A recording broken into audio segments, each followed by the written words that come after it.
The gavel comes down with the force of thunder upon the gleaming wood, ringing in the packed courtroom. Every eye turns to the dark-suited man at the defendant's table.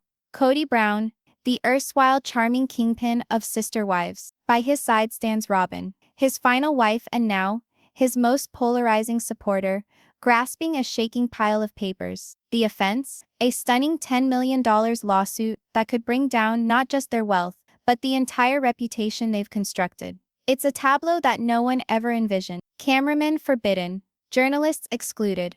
And yet, behind these solid oak doors, the reality is at last being dragged into the open. The story starts months earlier, before the subpoenas, before the allegations, before the walls came tumbling down. First it was rumors. Christine and an attorney in conversation, Janelle gathering up bank statements, Meri, who said little but was resolute, meeting quietly with investigators. They were no longer wives, they were plaintiffs. Kody always thought he was above the law. After all, Sister Wives wasn't merely a show, it was a franchise, an empire. It raked in millions from TV contracts, sponsorships, book sales, tours, and speaking engagements. And standing at the middle of it all were Kody and Robyn, calling the shots. But over the years, the cash ceased flowing equally. Investments were made, and they weren't insignificant. Luxury vehicles, desert homes, secret business deals under Robyn's name, and a very suspicious real estate firm in Arizona, which, according to court records, had diverted more than $4.7 million from the family trust. It's not about money, Christine would testify later in a sworn deposition. It's about betrayal.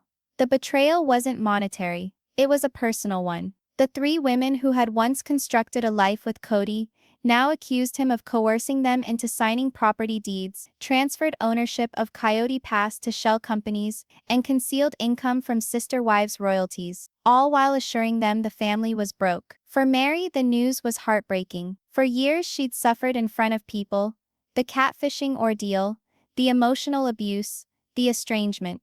But this was not the same. I was informed that the money would be used to pay off our land, she said, quivering in the pre-trial interview. Rather, it paid for Robyn's LLC. As discovery unfolded, things grew darker.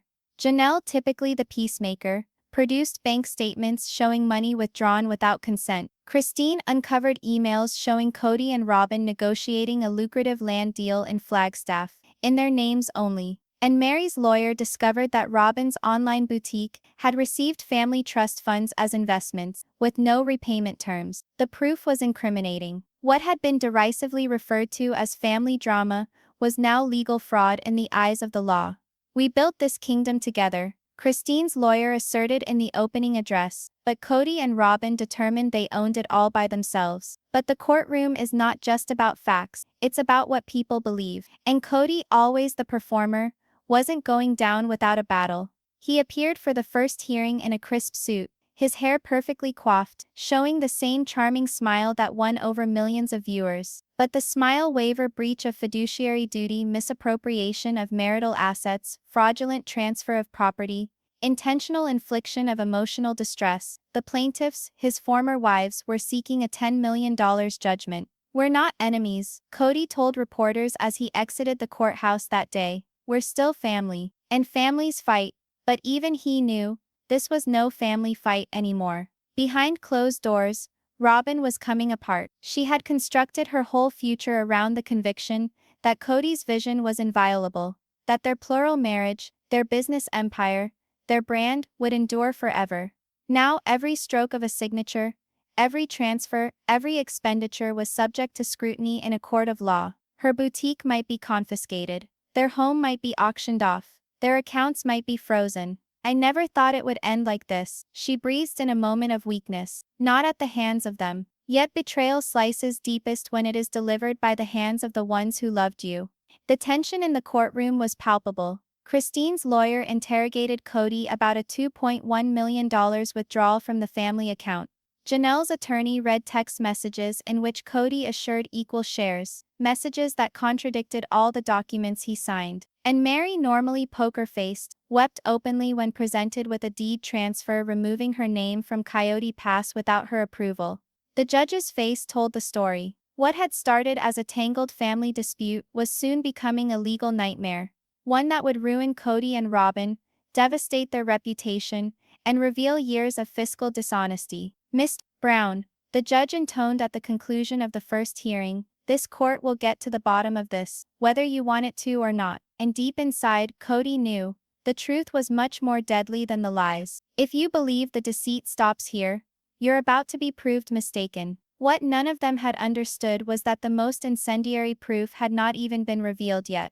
And when it emerged, it would turn everything around. The trial's first day of testimony ended with the courtroom abuzz. Legal pundits forecast the trial would take months to conclude. Tabloids spun on speculation, and fans nationwide wondered the same thing. Would Kody lose it all, including Robyn, by the time this was done? But before the doors closed behind her, and the cameras lingered outside, something unexpected occurred. A new witness had come forward, one from within the Brown realm, who claimed to possess documents that would blow the entire case wide open. Who was this enigmatic witness, and what did they have to offer that could be worth $10 million or more? The courtroom war has just begun, but in the following session, there is a searing betrayal from within Kody and Robyn's inner circle that will blow apart their defense and uncover secrets they would never have let anyone know.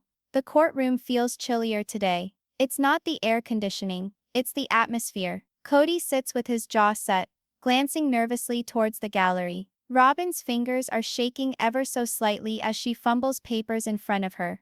They both know what's coming. They just don't know how devastating it is going to be. It's day 4 of the trial, and a storm is on the verge of breaking. The judge clears his throat.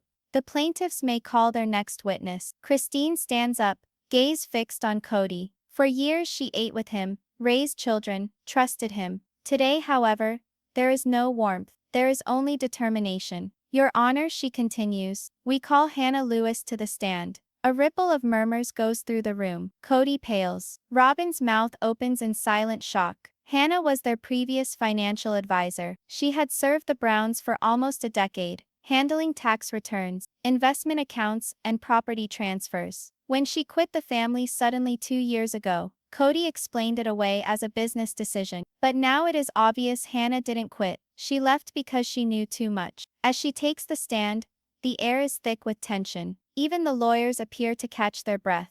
Miss Lewis, Christine's attorney starts softly. Can you tell the court about the nature of your work for the Brown family? I was in charge of their combined financial accounts, she answers, steady voice but fixed gaze. I manage tax compliance, investment portfolios, and asset allocation between their businesses and trusts. And did you ever notice anything out of the ordinary while you were running these accounts? Hannah pauses. Yes, some of the transactions were concealed.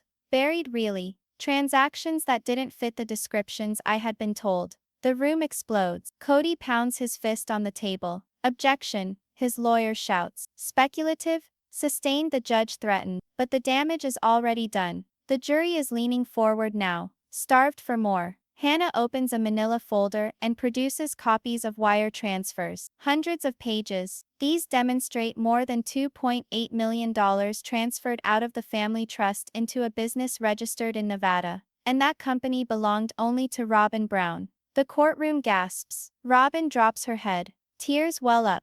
And what was the purpose stated on those transfers? The attorney asks. Hannah directly addresses Kody for the first time. Family land development. But no land was ever bought. What Hannah didn't share yet was that one of those accounts wasn't solely Robyn's. It was shared with someone entirely unexpected. The more the questions get asked, the more apparent it is that this isn't merely a case of mismanagement. It's about betrayal. The proof indicates that funds used to purchase common ground, pay property tax, and invest in family businesses were spent elsewhere. One corporation, Desert Star Holdings, was utilized to acquire luxury cars and vacations. Another, Aurora Properties LLC, acquired a home in Robyn's mother's name. Christine covers her mouth, trying not to cry. That's college money for our kids, she whispers. Meri shakes. He promised we were broke. He said we needed to sell jewelry in order to survive. But then comes the most jaw-dropping moment of all. Miss Lewis, the attorney asks cautiously, can you inform the court the name of the co-owner on one of these accounts? There is silence. Hannah breathes deeply. Yes, it was listed as Robyn Brown, and Dayton Brown. There is a room full of gasps. Dayton, Robyn's oldest son, had been recorded as a co-owner of a financial account with $640,000. Kody's face twists in anger. "Leave my children out of this," he bellows, but the judge bangs the gavel. Order. The bombshell comes. It's no longer a matter of squandered dollars, it's a conspiracy within the family. The more they probe, the more obvious it is. This wasn't a case of sloppy bookkeeping. This was a scheme. As he recesses, Christine gets up on the stand herself, and for the first time since testimony started, her cool finally cracks. "I remained silent for years," she whispers, voice shaking. "I trusted the family. I trusted him. But then I looked at the bank statement. The money for the land, gone. The royalties, gone. And when I questioned it, he said it was none of my business." Her eyes meet Kody's. "I built this business with you. I raised your children while you pursued your dreams. And now you sit here and act like it's all just a misunderstanding." Kody shirks away from her gaze. Robyn dabs away, unspoken tears. It is no longer just a battle in court. It is a reckoning. All the resentment bottled up over decades unleashed into the light. The defense mounts a comeback. Kody's attorney points to approval of many of the transactions by the wives. Robyn's attorneys contend the accounts were gifts to family members and not embezzled funds. But the harm is done. The paper trail is irrefutable. Worse, emails reveal Kody directing Hannah to label some transfers as loan repayments, though no loans ever existed. It's fraud. Simple as that. In a rare moment, Meri addresses the court. "I trusted Kody more than anyone. I believed in plural marriage. I believed in family. But when I found out that he removed my name from the Coyote Pass deed, that was the day I was no longer his wife." Her voice cracks. "I became his victim." The courtroom falls silent. Even the judge appears shaken. The trial had opened as a money fight, but was increasingly becoming one of betrayal, power, and survival. As the session winds down, the prosecution delivers one last bombshell. A subpoenaed email exchange between Kody and Robyn. The subject line reads, "Coyote Pass Consolidation Plan." In the messages, Kody outlines how he planned to remove obstacles, namely Christine and Janelle, from the property ownership structure. He even refers to them as potential liabilities. And worse, he suggests selling the land entirely, without informing the other wives, to fund a new project. Robyn's reply, "Do it. We'll deal with the fallout later." The courtroom is shocked. Christine appears as if she has been punched in the stomach. Janelle leans forward, quietly saying, "I knew it. I knew this was their plan." The betrayal is total. It's not only financial. It's personal. It's planned. It's cold. The judge requests adjournment, yet no one stands. It is as if the very air in the room has been vacated. The eyes of Kody are empty. Robyn looks blankly at the wall, and for the first time it appears they realize the seriousness of what they are dealing with. $10 million is not just a suit anymore. It's judgment for a lifetime of deceit. As they get up to depart, Christine faces Robyn. "You wanted all of it for yourself," she whispers. "And now you could lose everything." Robyn is mute. Her silence speaks volume. Just when the prosecution appears to have uncovered every last secret, a sealed envelope shows up at the courthouse the following morning, from an unknown sender. Contained within is one USB drive, with a label "The Truth" about the trust, and what it contains can destroy Kody and Robyn's whole defense. The courthouse is different today. The tension is thicker, almost palpable, the air preceding a thunderstorm. The gallery is full, and the reporters who used to gossip of an early settlement now huddle and whisper about indictments and criminal referrals. Kody Brown, the cocky head of a sprawling polygamous clan empire, sits stiffly at the defense table, his hands tightened into a white-knuckled fist. But what nobody notices, not the jury, not the lawyers, not even Robyn, is that on the inside, he's disintegrating. The day starts with a twist. The judge breaks the news. The court has some new evidence. The enigmatic USB drive. Its contents are under seal, but the prosecution insists it includes internal trust documents, secret agreements, and deleted messages that link Kody himself to the suspected fraud. The defense responds with an objection. "Your Honor," Kody's lawyer stands up, tall and stern. "This evidence is unverified, illegally seized and prejudicial. We move to exclude it." But the judge wags his head. "If its authenticity is proven, it will be admissible. The truth is more important than Kody clenches his jaw. Robyn creeps closer, whispering wildly, "This will destroy us," she spits. "Everything, it's all on there." And she's correct. Because way down inside, Kody knows exactly what's on that drive, because he wrote most of it. The defense flip-flops Gias. They realize they can't dispute the transfers, the emails, the shell corporation. Evidence is too conclusive, so instead they begin a new story. It was a misunderstanding. Their playbook? Humanize Kody. Depict him not as a control freak, but as an imperfect husband attempting to cope with an impossible dilemma. 4 wives, 18 kids, rising bills, and a disintegrating family unit. They characterize Robyn as a loving wife in the crossfire, Christine as vengeful, Janelle as misinformed, and Meri as emotionally unstable. It's a desperate act, but desperation is all they have left. Kody Brown's not a thief, his attorney informs the court, striding back and forth. He's a husband, a father, a man who gave up everything to care for his family. These were not lies, they were efforts to salvage a sinking business, to remake the lives of the people he loved most. The courtroom falls silent. It's an effective act, half legal defense, half soap opera.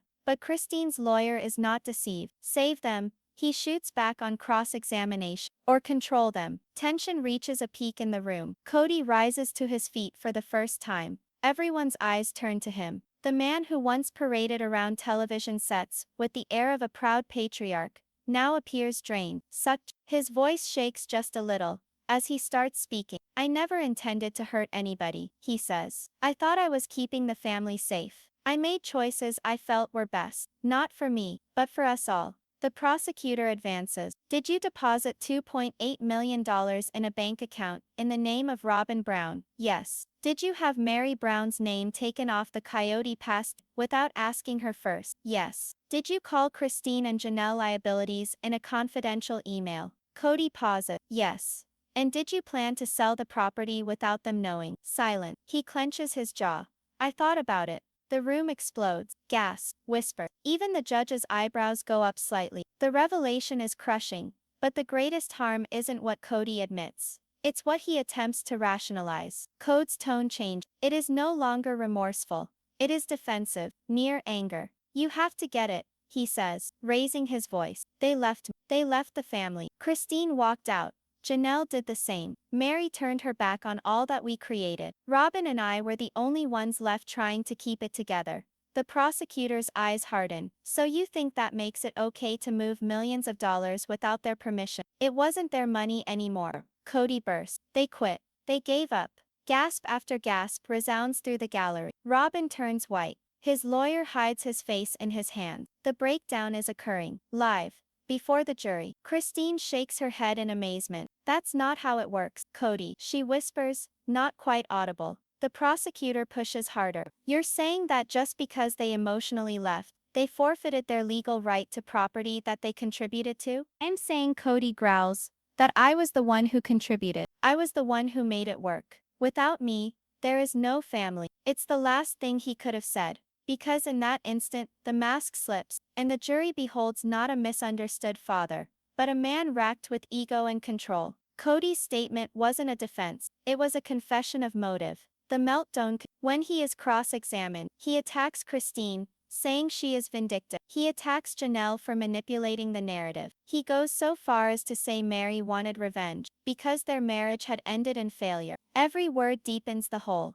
Robyn attempts to stop him, laying a soft hand on his arm. Kody, stop, she whispers, but he pushes her away. He's too far gone. This entire thing is a circus, he yells. It's not about justice, it's about humiliation. They want to ruin me. The judge pounds the gavel. Mr. Brown, calm down or I will have you taken off the stand. The courtroom is silent and shocked. Kody leans back in his chair, chest panting, sweat dripping from his forehead. For the first time he appears shattered. Following the meltdown, the defense rushes to reclaim the high ground. They contend that Kody's tantrum is evidence of his humanity, a man who is in over his head, not evil. They produce character witnesses, who explain his generosity, his devotion to his kids, his decades of selflessness. But it is too late.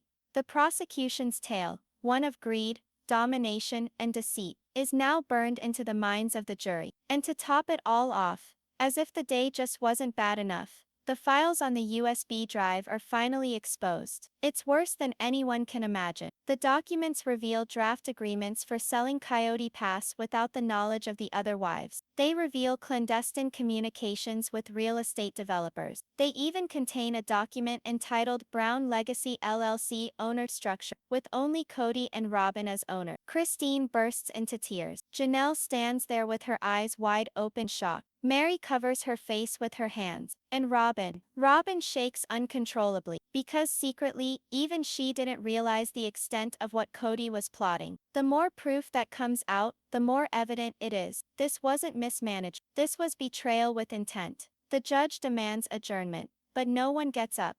The crowd hums with muttering. Newspaper reporters dash for the doors, anticipating a scoop. And at the defense table, Kody sits silently, his eyes fixed on nothing. For years, he dominated the narrative. The devoted father, the visionary patriarch, the guy who did it all for his family. But now, laid bare under oath, he is something else again. A man who thought he was above the law, and is discovering he is not. As the court adjourns, Christine passes by him silently. Janelle does not even glance in his direction. But Meri pauses briefly. She gazes downward at the man she used to love, and tells him gently, "You always said you wanted to leave a legacy, Kody. Well, this is it. Tomorrow, the prosecution will unveil its most devastating action yet, a surprise witness whose testimony will get criminal charges filed. And when that occurs, Kody and Robyn's empire won't only disintegrate, it could send both of them to prison." The courthouse is quiet, unnaturally quiet. The typical buzz of hushed conjecture is gone,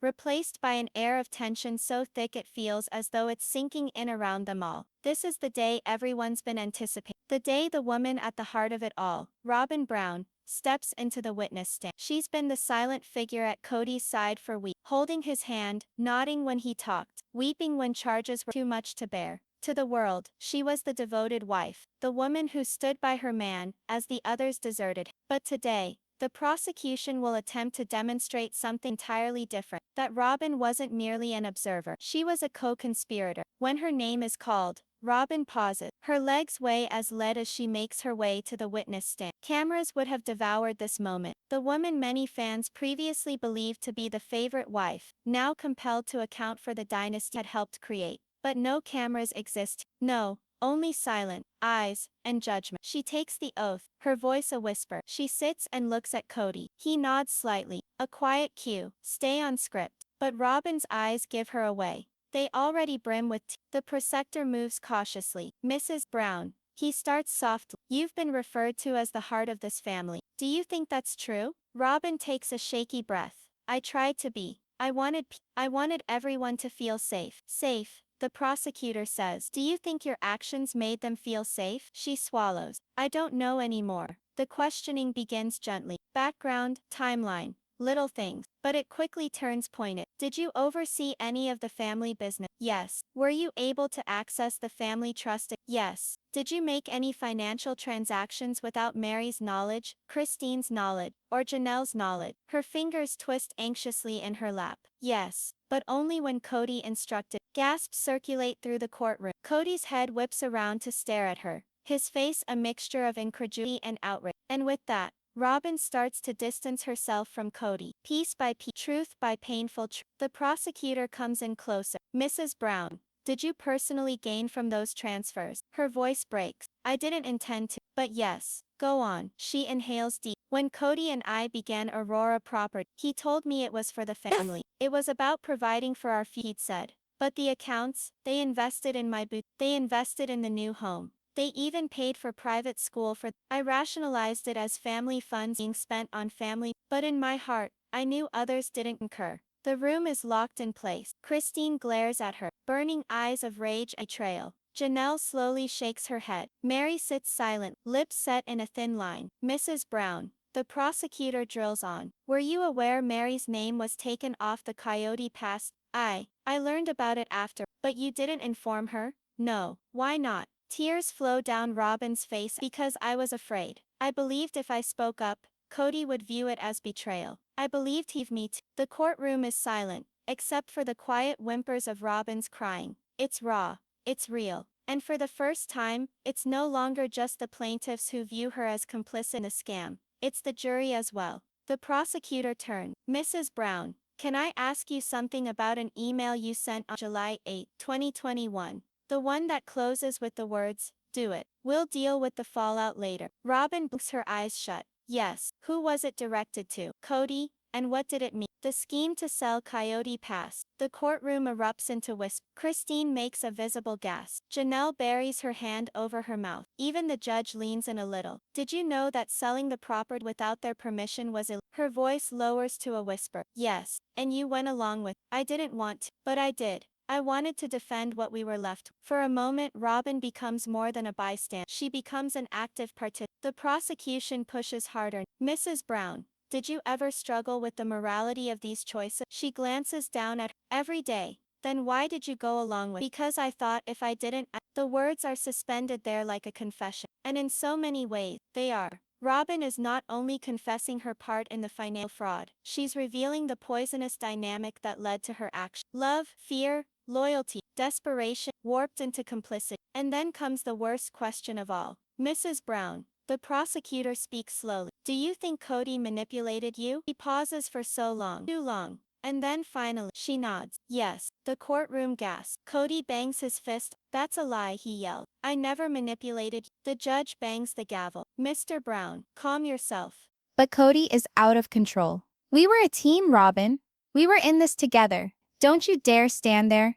And Robyn bursts into tears. I did everything for you, Kody. I lost my friends, my family, my reputation, all because you said it was us against the world. These Shabans, the explosion is volcanic, raw emotion overflowing after years of tacit submission.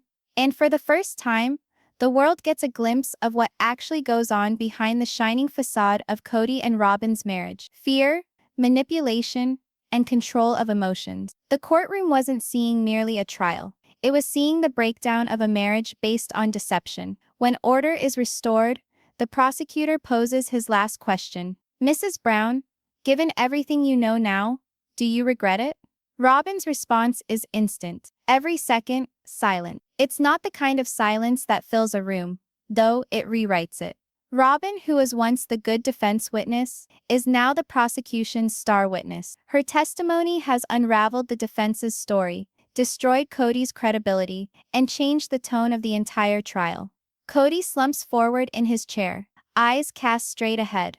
The rage is lost. What takes its place is something a lot more sinister. Fear. As Robyn leaves the stand, she does not glance at him. She does not extend her hand. For the first time, she passes by him like a stranger. And in some respects, he is. Because the man whom she followed, the man whom she stood up for, the man whom she gave up everything for, is now the man who pulled her down to destruction. The plaintiffs look at each other. Christine stares as if she has been stunned. Meri breathes slowly. Janelle sweeps a tear from her cheek. They all came here seeking justice, and for the first time, it seems within grasp. But just when things look like they can't get worse, the prosecution drops a bombshell. They will be calling one last witness, a state attorney's office financial investigator, who states he has found proof of criminal tax evasion involving the same accounts. The courtroom explodes. Kody's face goes white. Robyn closes her eyes, because this is no longer a civil trial. It's soon to be a criminal one. As the case reaches its climax, the stakes have never been greater. With Robyn's evidence now on the record, and a criminal investigation pending, Kody is not only facing financial devastation, but the very real threat of jail. And when the ultimate verdict is handed down, the repercussions will tear apart everything he has ever known. The courthouse is ominously still on the last day of the trial. Even reporters chatter, and clicking cameras have fallen silent in anticipation. Weeks of testimony, betrayal, meltdowns, and revelations finally come to an end, as the world is about to see the collapse of a family dynasty that once seemed invincible. A four-wife man, a big family, a popular TV show, and a multi-million-dollar empire. Today sits alone at the defendant's table. His face is ashen, his shoulders hunched, his hands trembling slightly as he leafs through pages of notes he no longer peruses. Next to him, Robyn gazes off into space, her eyes empty, her allegiance destroyed by her own admission. The plaintiffs, Christine, Janelle, and Meri, sit together in the far side of the room. They do not speak. They do not glance at Kody. But the silence that hangs among them speaks volumes. They came seeking justice, and they won't leave without it. The judge enter. Everyone stands. It is like the last gasp before a long-awaited tempest. Please sit down, the judge is saying quietly, but even his voice is authoritative. This court has heard extensive testimony and seen substantial evidence. Today we shall give judgment. You could have heard a pin drop. The prosecutor stands up first. His closing speech is brief but brutal. This is not a case of errors, he explains, walking deliberately before the jury. It is not a case about miscommunications or broken marriages. This is about greed. This is about betrayal. This is about a man and a woman who used trust as a weapon and stole from the very people who built that trust with them. He nods toward Kody and Robyn. They didn't behave out of love. They behaved out of power. They didn't protect their family. They exploited it. The words land like blows from a hammer. Kody fidgets in his seat.